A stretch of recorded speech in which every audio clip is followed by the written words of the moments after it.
Hello, আমি সৌমি। আবারও চলে আসলাম তোমাদের সাথে একটা নতুন রেসিপি শেয়ার করতে। যদিও অনেকেই বানিয়েছে, তার মধ্যে ভাবলাম আমিও কেন বাদ যাই। চলো লেটস স্টার্ট। ফার্স্টেই চিকেনটাকে ধুয়ে নিতে হবে। এখানে 1 কেজি মতো চিকেন আমি নিয়েছি। এরপর ম্যারিনেটের জন্য লাগবে টক দই। মোটামুটি 2.5 চামচ মতো টক দই আমি এখানে ইউজ করেছি। তো তারপরে আদা বাটা আর রসুন, কাঁচা লঙ্কা আর অল্প ধনেপাতা বেটে নিয়েছি। তো সেটাকেও দিয়ে দিলাম এর সাথে। এরপর ভালো করে হাতের সাহায্যে মেখে নিতে হবে, লবণ দিতে হবে আর কাঁচা সর্ষের তেল দিতে হবে। তারপর আবারও হাতে করে ভালো করে সব চারিদিকটা মেখে নিতে হবে, যাতে সমস্ত চিকেনটার মধ্যে সব ফ্লেভারটা ভালোভাবে পৌঁছায়। এবার নিতে হবে একটা ফ্রেশ গন্ধরাজ লেবু। তো গন্ধরাজ লেবুর ওই যে গাটা আছে, যেটা সবুজ অংশটা, সেটা ভালোভাবে একটু ওই ছিলা দিয়ে একটু ছিলে নিতে হবে, যাতে ওটার ফ্লেভারটা চিকেনের মধ্যে ভিতরে আগে থেকে ঢুকে গিয়ে থাকে। আর তার সাথে নিতে হবে গন্ধরাজ লেবুর রস। এরপর ভালোভাবে আবার হাতের সাহায্যে মিক্স করে নেব মাংসটাকে, যাতে সমস্ত ফ্লেভারটা মাংসের মধ্যে ভালোভাবে ঢুকে যায়।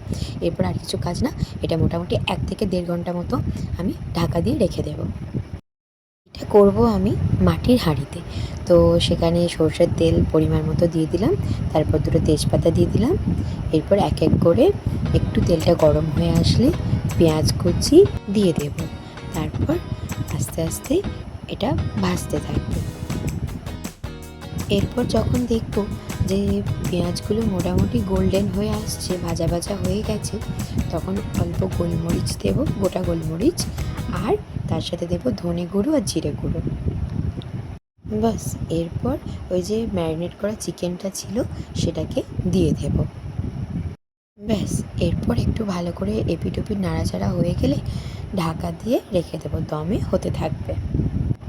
কি সুন্দর স্মেল ছাড়ছে গন্ধরাজে, দারুণ টেস্টি লাগছে। বেশ, এবার দেখো, যখনই দেখবে মাংস থেকে জল বেরিয়ে আসছে, তাহলে কি বুঝবে যে জল কিন্তু আমার প্রয়োজন নেই। আমি এখানে জল ইউজও করিনি, যা এই মাংস থেকে বা দই থেকে যা জল বেরিয়েছে সেটাতেই আমি করেছি রান্নাটা।